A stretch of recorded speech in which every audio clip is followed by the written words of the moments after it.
True cases. Division of Public Police engages in a pattern and practice of using excessive force. Real victims. No, he's not all right. They were pounding him in the head. Examined by two experienced investigators. Police cars shouldn't say to protect and serve, or they should be adding themselves on the bottom. It should say to protect and serve ourselves. The missed clues. Austin School Police acknowledging today that they should have done more to investigate. The cover-ups. It was a cover-up, and I think that people were looking out for their own skin. From the extensive work by Salvatore Restrelli and Ira Robbins comes the Archangels of Justice case files. I am your host, Joe Rost, and I will be your guide on this quest to find the answers and give a voice to the victims of these tragic cases. Thank you for joining me today for the next episode of the Archangels of Justice case files. This is part 3 of a multi-part series looking into the death of Sheena Morris. If you've not heard the first 2 episodes, then I recommend you start there and pick up hereafter.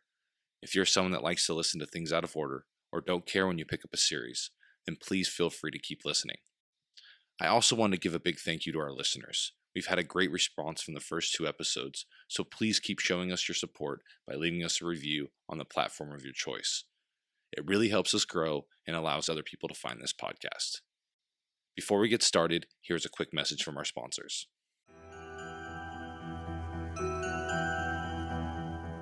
Do you want to launch your own podcast or host your own media? Then you should be looking at blueberry.com. That's BLUBRRY.com. With no third-party sites to log into, you remain in control by never leaving your website and having an iTunes and SoundCloud-friendly RSS feed.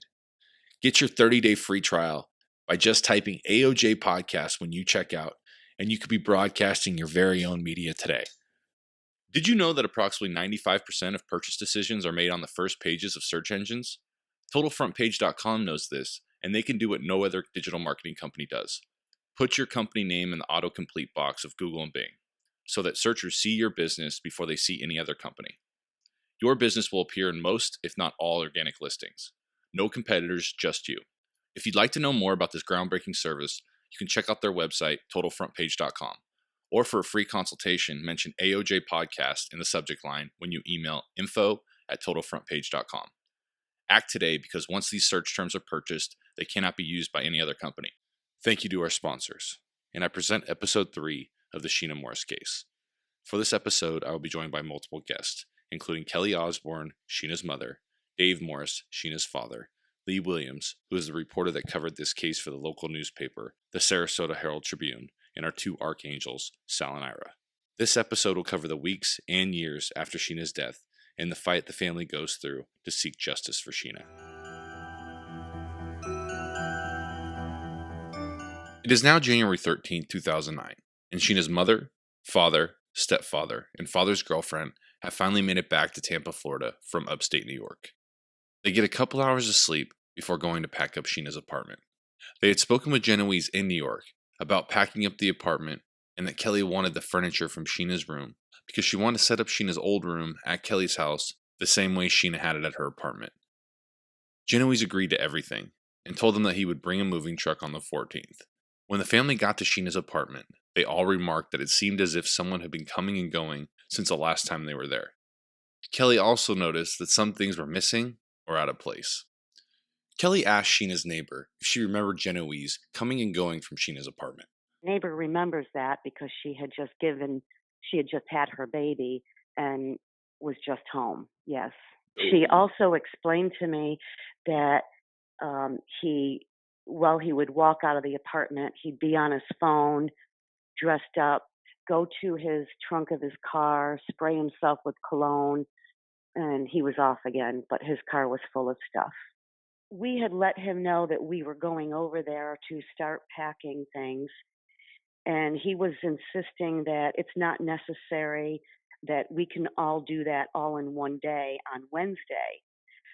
So he was getting a moving truck, and you can't just show up at her apartment that day with a moving truck and not pack. Well, we literally spent 8 hours packing things that would be going on that truck.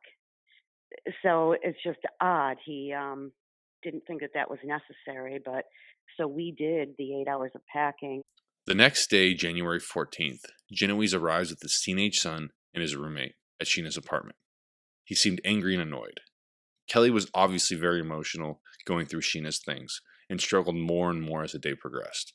When they begin to pack up Sheena's bedroom furniture, Genoese begins arguing with Kelly because suddenly Genoese wanted one of the dressers from Sheena's room.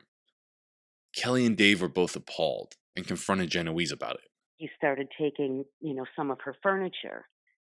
And when it comes to the furniture, I had explained that I'm going to take her bedroom furniture because I'm going to set her bedroom up just the way she had it in my home, so I have a place to go when I feel like I need to be with her.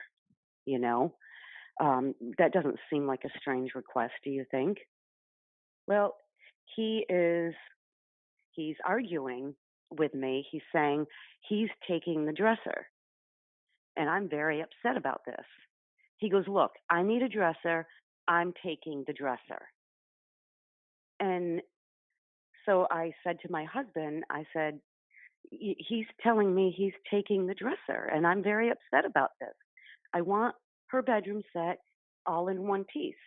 And that's when my husband told him, you're not taking the dresser. If you need a dresser that bad, I'll go to Goodwill and I'll get you a dresser. But, here's a guy who's walking around with thousands of dollars at any given time worrying about this dresser. It just doesn't make any sense to me. And why was it worth all that to upset me so much? He said that he needed a dresser at his apartment, and he wanted to take one of Sheena's dressers and break up the set. And here Kelly obviously wanted the whole set to duplicate Sheena's room she had in her home. And Joe wanted to break up the set and take just the dresser because he needed the dresser. And I believe it was either me or Sheena's stepfather, but we had told Joe, if you need a dresser that bad, we'll just buy you a dresser. If you just say you want a dresser, we're not going to break up the set. Kelly wants the whole set. We'll buy you a dresser if we have to. And he said, no, it's not that important. And obviously he let her take the dresser, but after finishing packing up the apartment, Genoese takes everyone to lunch, and he seems to be doing fine. After lunch, Kelly, Dave, and the rest of Sheena's family return to Tampa. The next day, January 15th, Kelly receives a call from Sheena's bank about her car payment. The car Sheena was driving was a lease and co-signed by her stepfather, Kevin Osborne, or Oz as he is better known. He co-signed because Genoese wanted to get Sheena a new car, but Genoese didn't want it under his name for divorce and child support purposes. Genoese had agreed to make the $439 a month car payment as long as it wasn't under his name. Genoese had made the payments until Sheena's death, but now told Kelly and Oz that he would no longer be making the payments. I have Kelly talk about how this happened. He wanted Sheena to have a new car, but he didn't. She was only 22 years old. She couldn't, do it without a co-signer. He would not do it because he was in the middle of his divorce and hiding money through his divorce case.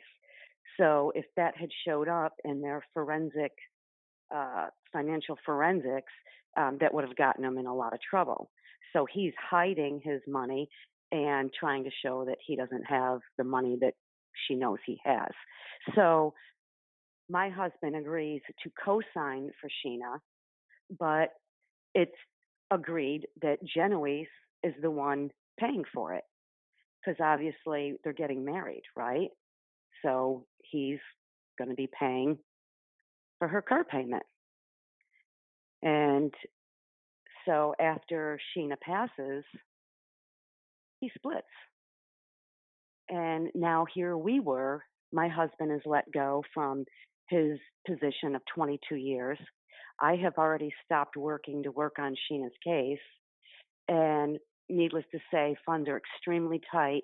And there we were now with 2 extra dogs with vet bills and flea and heartworm meds and all these other expenses in addition to Sheena's lease on her car.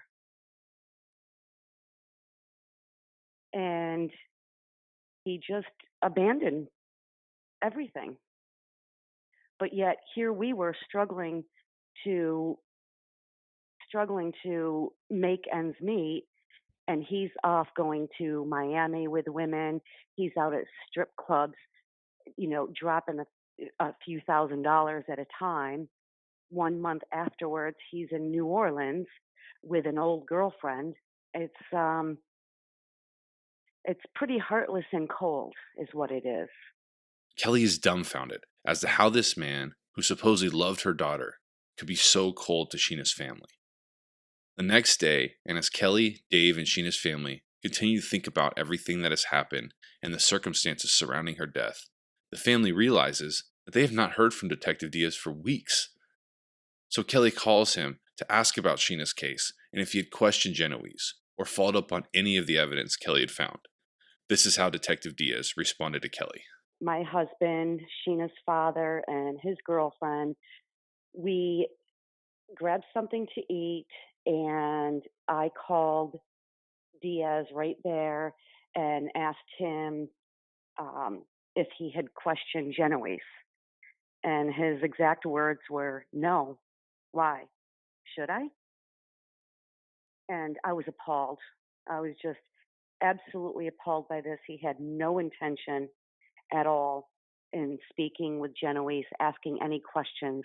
To him, the case was closed on January 1st, and nothing else was being done. After this interaction, and after speaking with Dave and his girlfriend, Kelly and her husband are convinced that they must meet with Detective Diaz and explain why they were so sure Sheena had not committed suicide.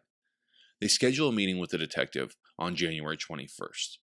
The following day, on January 17th, Dave Morris, Sheena's father, and his girlfriend return home to upstate New York.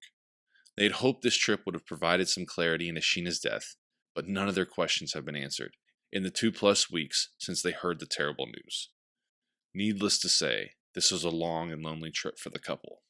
Over the next few days, Kelly, her husband, and Sheena's grandmother collect pictures, letters, texts, and all information they could find about Sheena so they can present it to Detective Diaz. We packed up photos, showing Sheena alive and her friends. And I wish I could understand it myself. I still can't wrap my head around the fact that here there was a domestic violence dispute that night. My daughter's found dead in a hotel room, and she was with her boyfriend. Kelly then decides to go through Sheena's phone to see if she can discover any other clues. She's taken aback by the text messages she finds. Sheena's family was always suspicious of Genoese, but after seeing these texts and the phone calls Sheena's made, this led to Kelly asking these questions. Why would Genoese take Sheena's keys, then tell her he is out of her life? Why would he make it a point to tell friends and family the next day that Sheena was crazy that whole night, when police had not told anyone the manner of her death? If Sheena was acting so crazy, why would Genoese leave a 22-year-old woman and his fiancé an hour and a half from her home with no money or her house keys? Genoese had even lied about there being 2 sets of keys.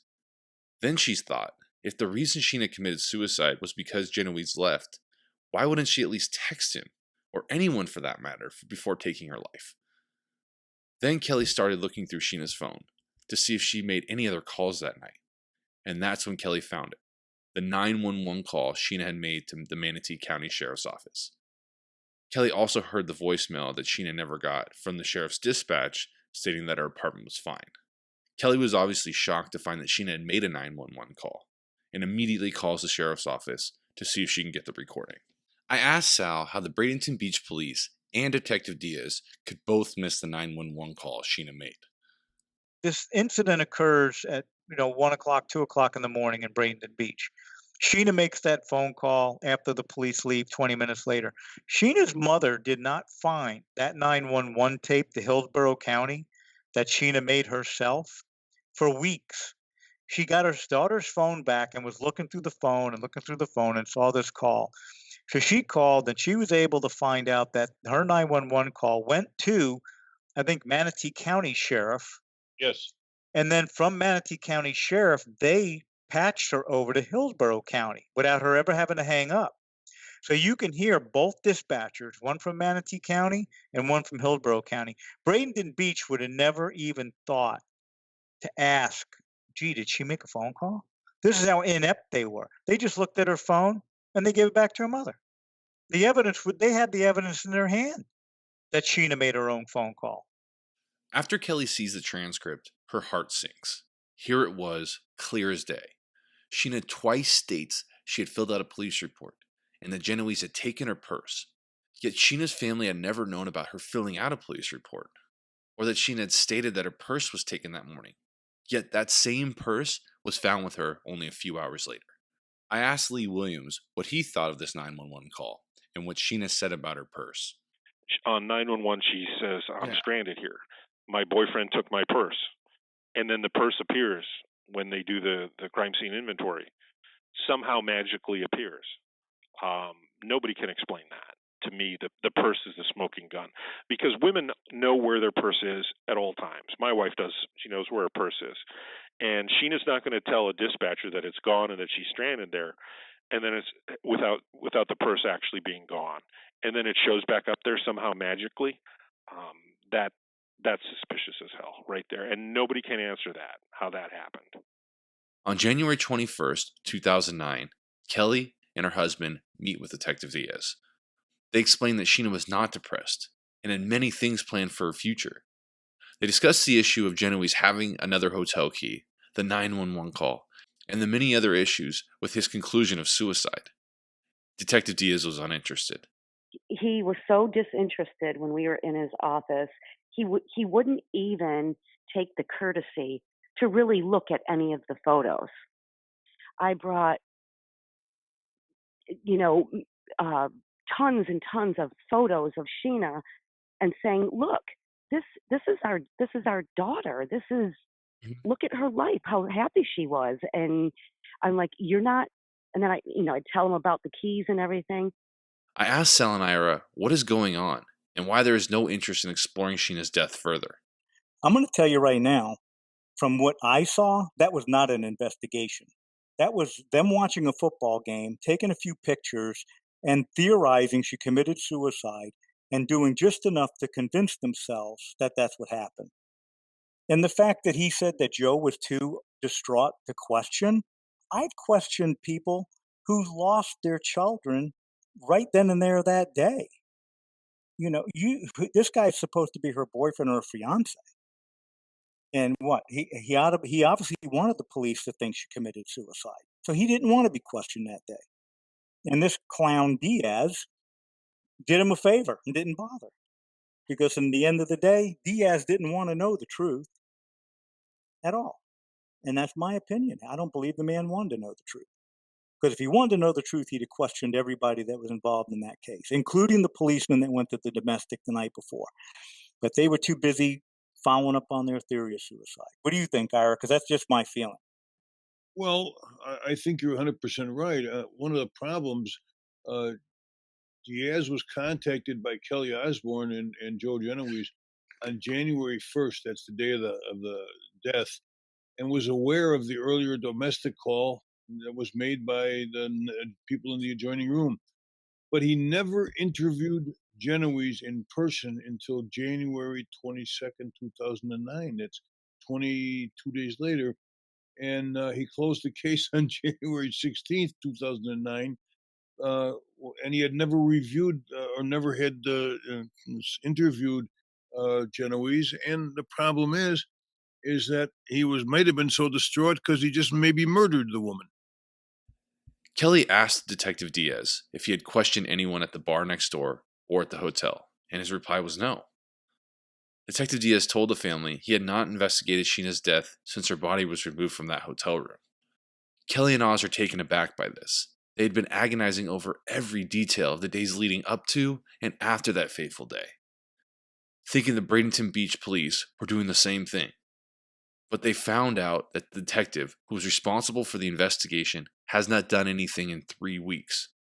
Kelly and her husband insist it was only proper police procedure to question the person who had injured Sheena a few hours before her death. After begging him to look further into Sheena's case, Detective Diaz reluctantly agrees to call Genoese the next day. Kelly and Oz are obviously upset by the lack of interest in Sheena's case, but are encouraged that Detective Diaz is finally going to question Genoese.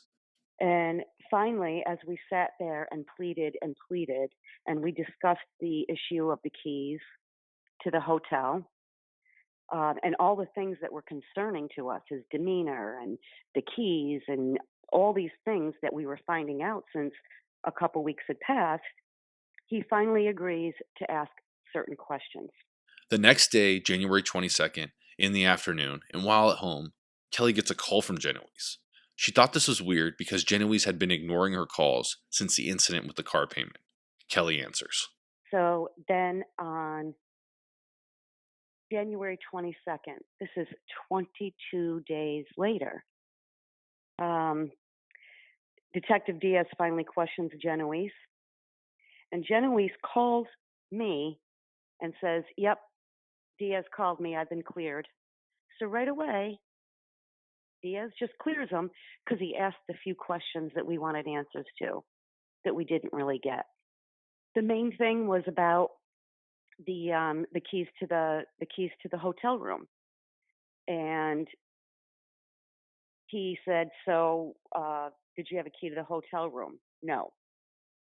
"Where'd the other key come from?" And then he just said something like, "I don't know, maybe they took it out of her things and put it on the counter." Well, I think that that's what he was hoping that would work out. But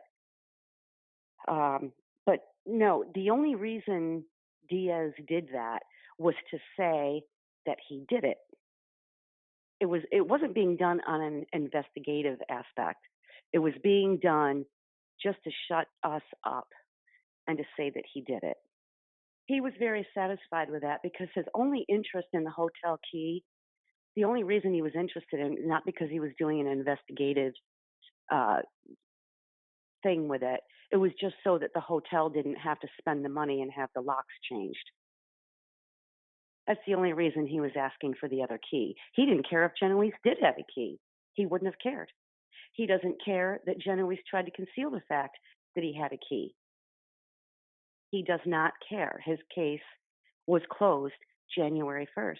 After Genoese tells Kelly that he's been cleared by the detective, Kelly is in disbelief that Genoese is being so cavalier and demands that Genoese give her his cell phone and some past records. Genoese arrogantly agrees and tells Kelly he will bring them tomorrow. I thought this was very strange that a detective would tell a potential suspect in a possible murder that they are cleared, then tell that potential suspect the person whom is accusing them. I asked Sal and Ira if this was normal police protocol. Yeah, they didn't even offer him a polygraph. You remember that? They didn't even bother. It was like 21 days, 22 days after she's found dead before they even talked to him. And that's what they did. They just talked to him. They didn't interview him. They didn't bring him into a room and question him. They just talked to him. Essentially is all they did. In fact, I don't remember even hearing or seeing a recorded statement made by Genoese at this point from Well, the you know, police you know department. what, Sal? Diaz's own version actually supports Kelly's version of what happened. And it provides verification that Bazell and Tiscari, the officers, had falsified their actual original reports because they state Joseph had stated he ran after Sheena and grabbed her just outside the room where he took the money from her. Mhm. By that statement, Genoese admitted to committing domestic violence and strong arm robbery, and they did nothing. They did nothing from day one. And my belief firmly is that they did not investigate the domestic violence properly. And the fact that they didn't make an arrest that night is the reason why Sheena's dead today, and that they knew it. And if they did investigate this as a homicide, like they should have, and actually prove that Joe Genoese or an accomplice killed Sheena, they would be looking at a multi-million-dollar lawsuit for her wrongful death because their inactions the very first night of the domestic. And if people don't think that policemen can be that cold, they need to wake up. At this point, I had to further my understanding of this Detective Diaz and the way he handles investigations. While not everything Sheena's family is hearing about Genoese's behaviors after Sheena's death are true, any one of them make you question the possibility of Sheena's death by, quote, hanging herself New Year's morning after a fight with her fiancé. I asked Lee Williams about what he found when looking at Detective Diaz. Yeah, he had fallen into some trouble at his former employer, which was Palmetto Police Department. He had been up and was seen in uniform kissing a woman, sitting on the hood of a squad car, kissing a woman. He'd been disciplined for that. He'd been disciplined for other reasons as a patrolman in Palmetto. Not exactly the most professional officer I've ever met. And again, when I went in and interviewed him in his office, he went off on Kelly and the victim's family, which to me is unreal. A professional investigator is not going to get upset with the victim's family when all the victim's family want is closure. Yet he got all red in the face and huffed and screamed and this was all Kelly. It was all Kelly, and absolutely refused to acknowledge that he may have made a mistake. And to me, that's troubling. Like I said earlier, there should be no one that wants a more thorough investigation done than an investigator who may have possibly ruled that a homicide was a suicide. That he should have been leading the charge for another outside investigation. Yet he and his chief, they just took this so personal. And I can't understand it. This is not personal. This is a possible murder investigation. And those guys were trying to thwart it and stop it before it even started. In the following days, Kelly was doubting Sheena committed suicide, but had to be sure. So Kelly had an unnamed government official, Kelly asked me not to share, run a forensic review on Sheena's computer, and this is what he found. The way they phrased it to me was they had gone all through Sheena's computer, and they said the best way to describe what they found was that Sheena had gone from at one point to being a young party girl to a domesticated young woman. On January 23rd, Genoese was still avoiding Kelly's calls after promising to deliver the phone and some past records. Genoese ignores Kelly's calls for the next few days. So he said he would get them to me, and I was supposed to be getting them like the next day. And then each day goes by. He's not responding to me. He's not answering my calls, and he's not responding to my text messages. He's not getting me the reports. And he finally does, but it wasn't until almost a week later that I get them. Kelly learns on January 25th that Genoese was taking a friend of Sheena's to dinner, Rebecca. This is the first I heard this name, so I asked Kelly about her, and she started telling me about this so-called friend. That was on the 25th. That friend was the same friend that showed up at my house on the 1st. No, I'm sorry. Not on the 1st. On the 2nd, when our friends were gathering, she shows up and she's sitting very, very close to Genoese. And she wasn't speaking to any of us, only to Genoese. And this is the same girl that wanted to get into Sheena's apartment when I went there, and I wouldn't allow it. But I think Genoese had invited her, and this was tense because I knew that her and Sheena were having some arguments. Sheena was at my home, could have been possibly the week prior to, and she said, "I'm going out to your mailbox to put this in the mailbox for Rebecca. She needs this paper back." And I said, "Well, why wouldn't you just have her come to the door?" She goes, "I don't want her in this house."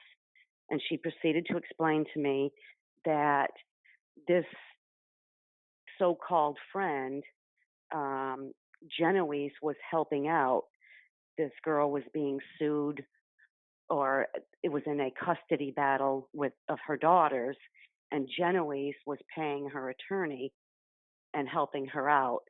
And this pissed Sheena off. He was taking an interest in this Rebecca.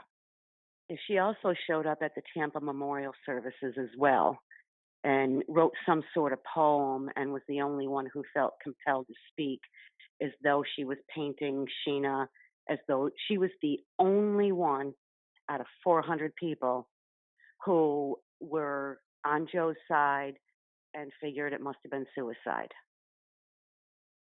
The only one. She was texting me and telling me that when I go to Sheena's apartment, that she wants to go with me. And I told her no. And I said, and as a matter of fact, I want you to give me the key that you have of Sheena's apartment. Because I do remember something about Sheena didn't like the fact that Rebecca had asked her for a key to her apartment, and Sheena allowed her to watch the dogs for her one day. And but Rebecca said I should have the key to your apartment in case of an emergency. So I don't think that Sheena wanted to say no. So the key that she actually gave to this Rebecca girl was a key to Sheena's old apartment.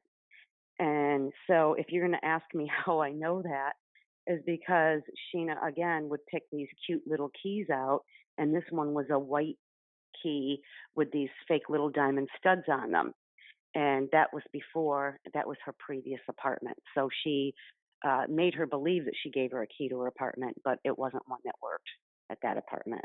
Even several weeks before her saying she needed Rebecca to pick something up from my mailbox, before that, Sheena and her were getting along, and Rebecca had come over to our house, and Sheena wrote her a check, not for a huge amount, but wrote her a check and said, here, this might help you through the week. And then that's why I was asking Sheena, like, what is going on? Here you were helping her out with some money because she's a single mom, and then the next thing you know, you're not even letting her in the house. So that's when she described to me, what was going on.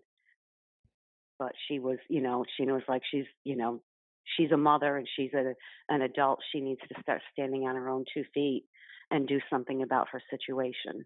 And then come January 25th, 25 days later, he's taking her out to dinner. It's just odd. Genoese had been helping Rebecca pay her lawyer fees for a custody battle with her ex. I asked Kelly if Sheena thought there was something more to the relationship between Genoese and Rebecca. She didn't say it outwardly, but I suspect it, and I'm pretty sure that maybe Sheena did too. On January 26th, after ignoring Kelly's calls for a few days, Genoese finally calls Kelly back, stating that he was at Sheena's grandmother's and was taking her to get food for Sheena's dogs. Sheena's grandmother had been caring for the pups while Kelly had been trying to pull things together. Kelly talks about this time.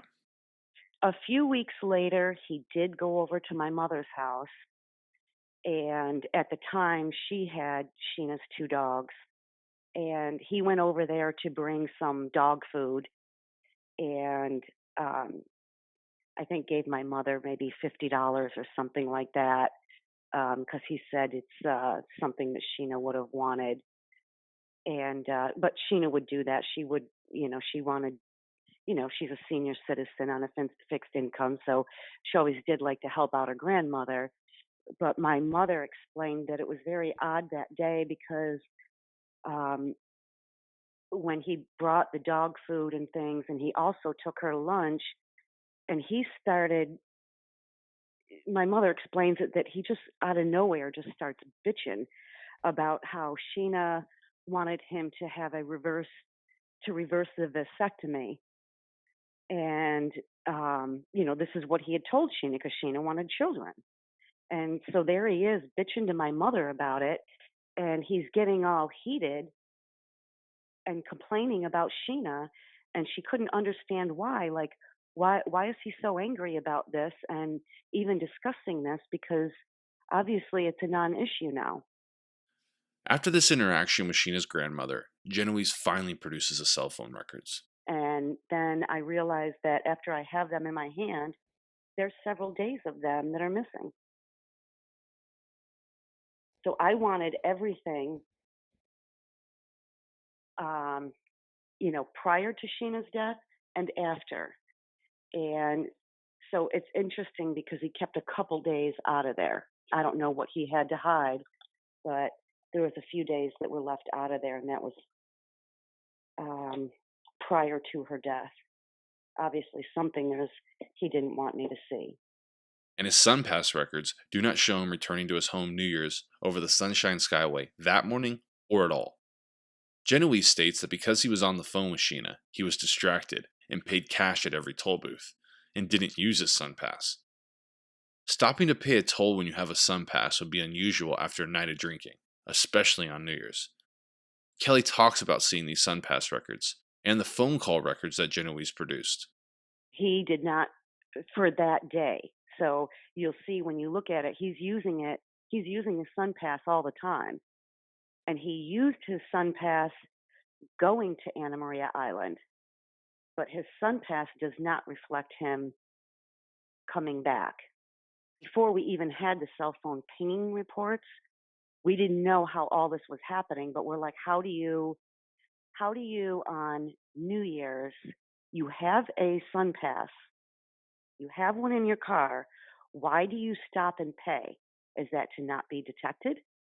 Doesn't it all seem so glaring? I mean, I'm not even trained for this kind of work, but I found all of this, It's, how come I can do it and they wouldn't do it? Or wouldn't? This did not satisfy Kelly and the rest of Sheena's family, so they requested that Detective Diaz get the ping reports from Genoese's cell phone carrier. But of course, he ignores the family's pleas to ask for these reports. Sheena's family is exacerbated by the detective's behavior and can't understand why there is no interest in finding out the truth about Sheena's death. Many things didn't make sense about Genoese's behavior, and the family wanted to know why. I asked Lee Williams about what he saw when he looked at Bradenton Beach's investigation. I am our senior investigative reporter, but I focus on the Sarasota, this area. I do not go throughout Florida and pick up cases. So I'm pretty hyper-focused here. I have never seen, although as a reporter or as a police officer, something botched this bad in my entire life. This is the worst I've ever seen. Eventually, the family is forced to hire a lawyer, and he reaches out to Detective Diaz. And after months and months of fighting to get these cell phone records, Detective Diaz finally relents and files a subpoena to the carrier to have Genoese's cell phone records sent to him. But as he has no experience filing this type of request, he makes multiple mistakes and his request is denied. Kelly talks about this experience. The cell phone pinging report, I do want to discuss this. So we had to beg and plead for Leonard Diaz to get the cell phone pinging records. And this might have been like 9 months later, maybe a year, but I'm worried that these are going to disappear. And so we finally convinced and asked, and we got an attorney. We had hired an attorney. So the attorney was making the request to get the cell phone pinging reports. And so Diaz finally does that through our attorney, but it was taking months and we're trying to figure out what is going on. And then Diaz had to explain to our attorney that the first time he filled out the paperwork, he did it wrong, so he couldn't get them. So then he had to refile again the paperwork in order to get the cell phone pinging reports. Almost a year after Sheena's death, Detective Diaz finally gets the report from Genoese's cell phone carrier. But his inexperience is again made apparent as he is not able to read them. So then when he gets the cell phone pinging reports, Diaz doesn't know how to read them. So he can't figure them out. So he had to go and ask some other law enforcement friends to figure it out. Kelly then hires 2 separate experts to review the report, and this is what they found. I had hired, after we had gotten the cell phone pinging reports, I had asked for the raw data. that they use. And I was able to get 2 different cell phone pinging experts, one out in California and one in Texas, who both agreed they didn't know each other was doing them. So there's no talking to one another. They didn't know about each other, but 2 different experts were doing the cell phone pinging, and they were different than what the FDLE submitted with the Bradenton Beach Police Department. The pings show Genoese at his home in Indian Rocks Beach at 2:18 a.m. He is then pinged at a St. Petersburg tower heading away from his home at 2:21 a.m. At 9:33 a.m., when Genoese texts Sheena telling her that she needed to leave the hotel room, and when he called Kelly, his phone was pinged in South Tampa. This was the same area Rebecca resided. Genoese had stated he went straight home and did not leave until the afternoon.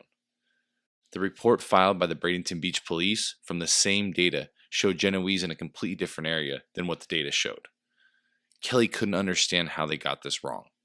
And when I said to Special Agent Burke with the FDLE, the supervisor, after all this was over, why are these cell phone pinging reports inaccurate, falsified, inaccurate? And he just basically said, it doesn't change anything. He goes, yes, there were mistakes, but it doesn't change anything. Sheena's family continues their fight, leading rallies, along with many of Sheena's friends, and continually asking the Bradenton Beach Police to reopen the investigation into Sheena's death. After this long fight, the family has had enough, and they begin their own investigation. On July 21st, 2010, Sheena's family has her body exhumed and transported to the Albany Medical Center for a second autopsy, performed by forensic pathologist Dr. Michael Baden. Within a few minutes of performing the autopsy, he comes to the family in a nearby waiting room and informs them that Sheena's hyoid bone is missing. This is one of the key areas that is investigated in a hanging death to determine if the person hung themselves or were strangled. On top of that, Dr. Baden noticed that there were petechial hemorrhages in Sheena's eyes. I asked Lee Williams why this was important. Petechial hemorrhages occur usually in strangulations. They're from uneven pressure on the veins and arteries in the throat. Real common in a strangulation, and not that common in a hanging. In a hanging, you have everything shut down instantly by the rope. But in a strangulation, there's pressures built and released and applied and released. That'll cause these hemorrhages in the eyeballs. Like I said, when I saw those two, I know some of the medical experts were somewhat struck by that. That struck me as very, very suspicious.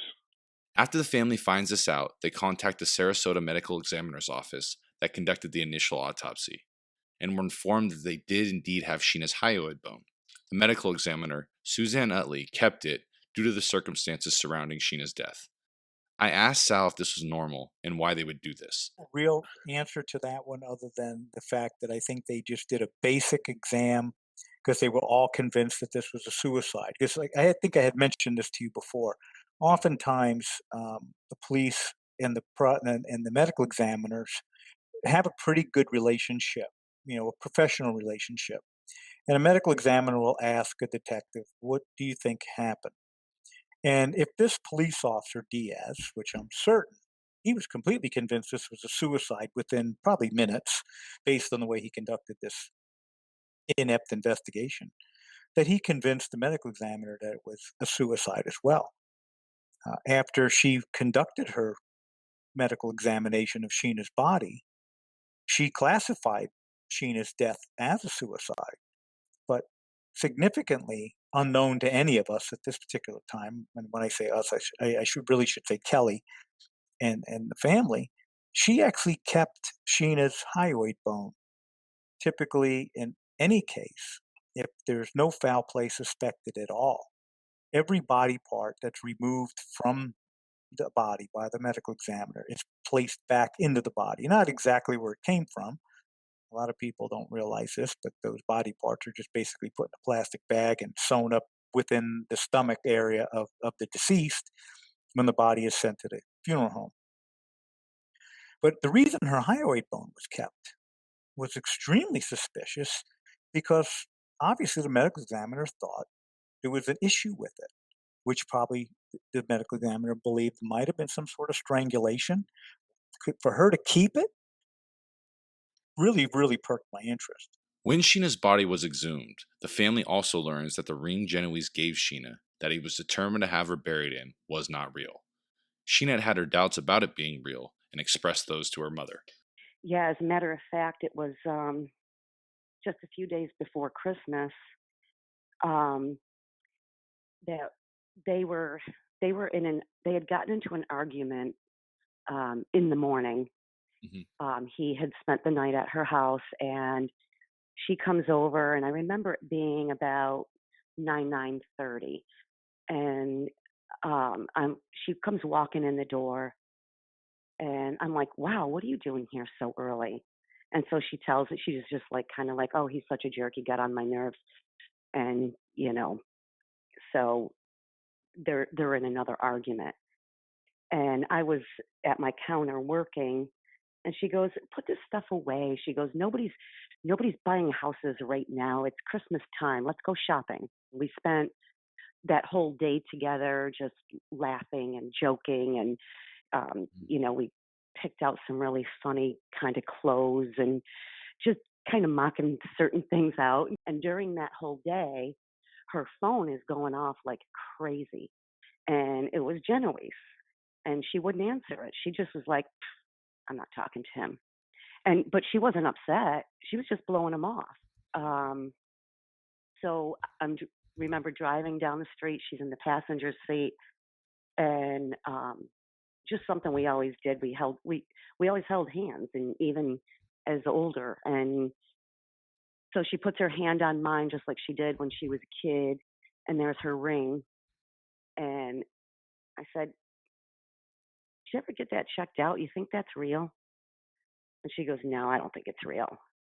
And, then after her death, I found out from one of her friends named Sheena that Genoese gave this whole story about the diamond being so special, coming from some prince from some other country or something strange like that. It was really odd. And,